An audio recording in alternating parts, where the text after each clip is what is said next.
Imagina um time que está na 15ª posição do Campeonato Brasileiro. O instinto natural de quem bate o olho ali na parte de baixo da tabela é pensar logo em crise, né? Nossa, com certeza. É desespero total, reunião de emergência a portas fechadas. O fantasma do rebaixamento assusta demais. Exato. Mas, e se esse mesmo time estiver exalando uma confiança quase palpável nos corredores do clube? E de quebra mandando um jogador direto para a seleção brasileira comandada por ninguém menos que o Carlo Ancelotti. É um contraste absurdo, tipo daquelas coisas que desafiam qualquer lógica tradicional do futebol, sabe? Mostra bem que a tabela nem sempre conta a história toda do vestiário. Pois é, beleza, vamos destrinchar isso então. O nosso mergulho de hoje cruza dados de reportagens do GE, do Lance, do Terra e do site Explosão Tricolor, para entender o que está borbulhando lá no Vasco da Gama. E a nossa missão é justamente decifrar o tal do efeito Renato Gaúcho, né? Entender esse xadrez tático que ele está montando para o clássico contra o Fluminense. Antes de mais nada, vascaíno, deixa o like para fortalecer o gigante. Se inscreve no canal O Gigante Cruz Maltino para não perder nada do Vasco. E comenta aí, de qual cidade você está assistindo, porque o Vasco não tem fronteiras. Aqui é Vasco. Aqui é o Gigante Cruz Maltino. Isso, jogão no Maracanã pela 7ª rodada do Brasileirão de 2026. E claro, a gente quer descobrir porque o mundo da bola está de olho nesse elenco que, no papel, vive uma situação bem incômoda. E para entender essa virada de chave no clima lá em São Januário, a gente precisa olhar para o motor do time. É olhar para o meio-campo. Com certeza. Onde os jogos são ganhos ou perdidos. Uhum. E analisar o impacto que o novo treinador trouxe para essas engrenagens, porque o Vasco tem só 5 pontos, amarga ali a 15ª posição, mas o ambiente mudou. Mudou muito. Quem acompanha os jogos vê que a equipe respira mais aliviada, ganhou uma confiança brutal. Afinal, estão invictos nos 2 jogos sob o comando do Renato, com uma vitória e um empate. Sendo que esse último jogo foi um baita roteiro de cinema. Nossa, um empate maluco de 3-3 contra o Cruzeiro.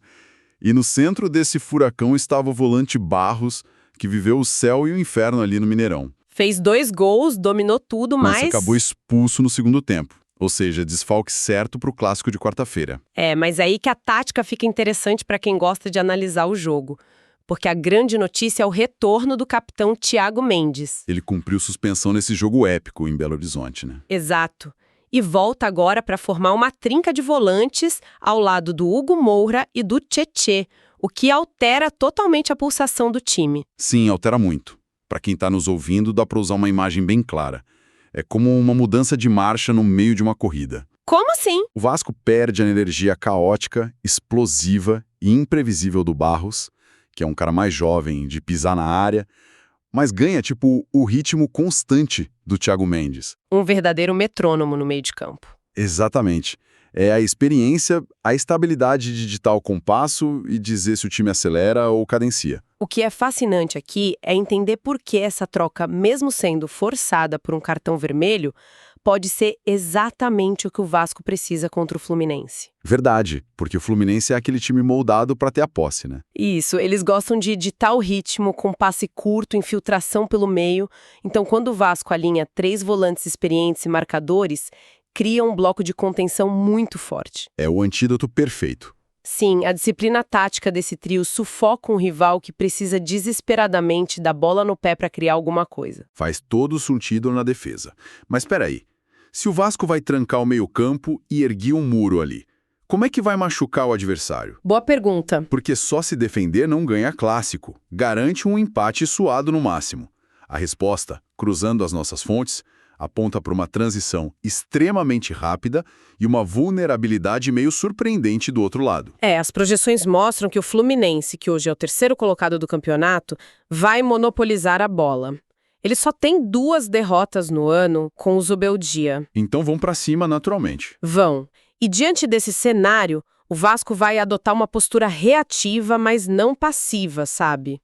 A ideia é atrair o adversário e usar um gatilho de contra-ataque em altíssima velocidade. Explorando muito Nuno Moreira, o Andrés Gomes e o David pelas pontas. Exato.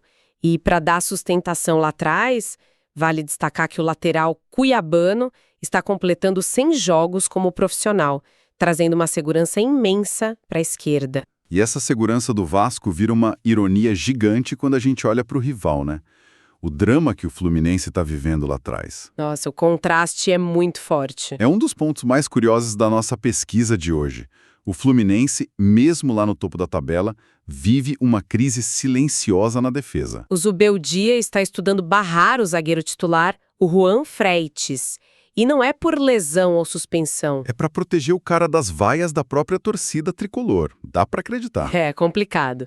E para o lugar dele, a tendência é promover a estreia oficial do colombiano Julián Milán. Um reforço que custou mais de 26 milhões de reais e ainda não jogou um único minuto no Brasileirão. É um risco extremo, né?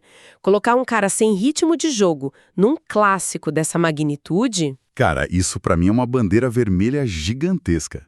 Pensa bem, se o Fluminense é o terceiro colocado, o grande favorito no papel, não é terrível precisar esconder um titular da própria torcida? É um sinal de alerta altíssimo, sem dúvida. Colocar um estreante caríssimo, sem entrosamento, contra um ataque que está focado 100% em transição rápida, a velocidade do Vasco parece o pesadelo perfeito para essa zaga.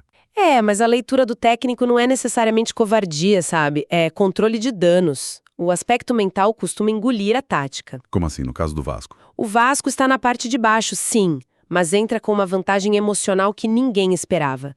A pressão esmagadora, a obrigação de vencer o rival e o medo de errar estão todos do outro lado do gramado. A pressão é toda do Fluminense, verdade. Junta um time reativo, calculista, com um ataque veloz encarando uma defesa pressionada, sem entrosamento. É a receita clássica para a lei do ex ou para aquelas zebras históricas, né? Falha individual catastrófico. Exatamente isso. E essa segurança tática que o Vasco encontrou, tipo, de absorver a pressão sem entrar em pânico, parece que aponte para algo muito maior que está rolando em São Januário. Ah, o desempenho coletivo sólido reflete direto no valor individual, não tem jeito. Vira uma vitrine internacional absurda. Veja o caso do Ryan, a joia lá, cria da colina.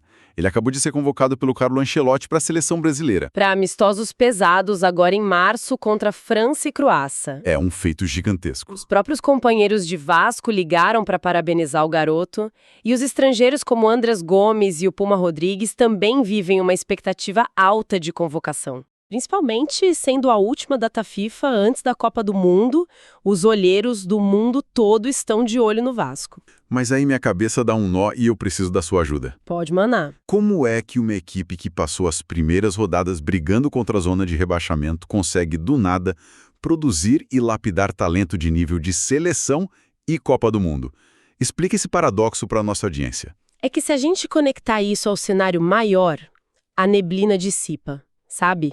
A chave é entender a diferença entre caos tático e falta de talento. Então o talento já estava lá. Sempre esteve. A matéria-prima sempre existiu, mas estava sufocada pelo caos.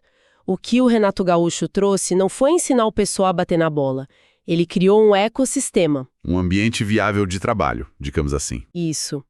Ele simplifica as instruções, evita que pensem demais em esquemas complexos e, o mais importante, blinda o vestiário.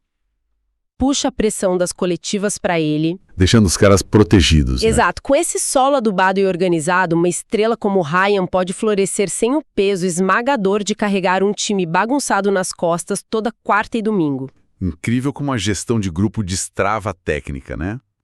Então, para amarrar tudo que a gente destrinchou de forma tão detalhada aqui, Vamos lá.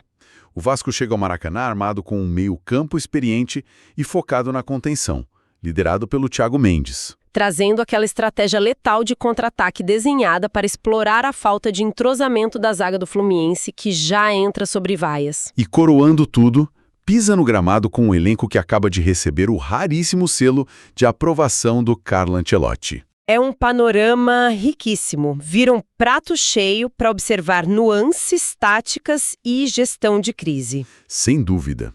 E toda essa análise deixa uma reflexão poderosa para quem nos acompanha. O Vasco estava acostumado com a pressão do rebaixamento, que é a pressão da sobrevivência. Do medo, né? Isso. Mas agora, com um atacante de seleção e batendo de frente com o top 3 do campeonato, surge a pressão da expectativa. Como lidar com o peso de provar que são bons toda semana? Será que conseguem carregar o fardo do sucesso com a mesma força que usaram para fugir do fracasso? Exatamente. Qual é o verdadeiro teto desse time, agora que o Renato destrancou o potencial deles? Talvez essa 15ª posição seja só uma ilusão prestes a ser destruída. É esse tipo de questionamento mental que faz o futebol ser tão imprevisível e apaixonante. Com certeza absoluta. Fica o convite para nossa audiência continuar acompanhando o desenrolar dessa história cheia de camadas no Brasileirão. Porque essa metamorfose cruzmaltina ainda vai render muitos capítulos surpreendentes. Com certeza. Um grande abraço a todos e até a nossa próxima imersão. Até lá, pessoal!